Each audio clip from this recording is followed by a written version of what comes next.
на дадениот збор.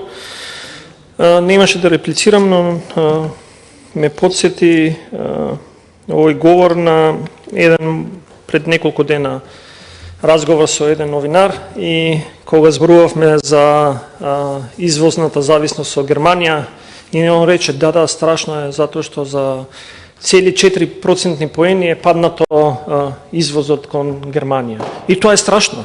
Ја велам да. Изборуваме понатаму и пак се фативме во 4% поени и вика не, тоа не е ништо. Викам чекај, дали е малку или многу? И сега овој разговорот со јавниот долг.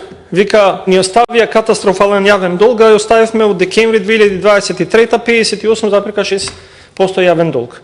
За да сега на 31 декември, кај за месец и нешто, ќе имаме 66% јавен долг. Ако ги додадеме на тоа неизмерените обврски од единиците за локална самоуправа, доаѓаме на јавен долг, драг мој колега, од 70,8%. Слушајте ме за збор, на 15 јануари ќе зборуваме дали е тоа така или не.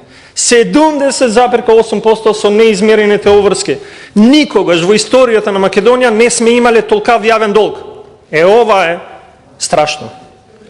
Не затоа што јас го кажувам. Страшно е за државата. Треба да видиме како ќе се справиме со тоа. И затоа во фискалната стратегија ова го нема.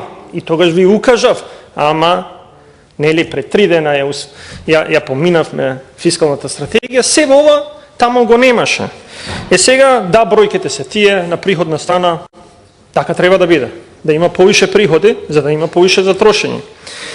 Но кога ќе ги прочитаме бројките, ако отидете во овој документ кој што е добро направен од парламентарната буџетска канцеларија, на страна 36 во стоки и услуги вика за цели 15% во зависност од во споредба со ребалансот се зголемуваат материјали и ситен инвентар 757 милиони денари.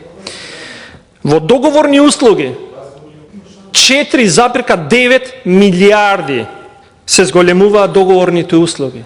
Драги мои, тоа е 80 и нешто милиони евра договорни услуги. Те молам уште еднаш немој да го употребиш тој избор. Уште еднаш немој да го употребиш. Први и последен пат. Ве молам да го задржиме нивото на однесување. Ве молам. Ај, пауза 10 минути. Ај.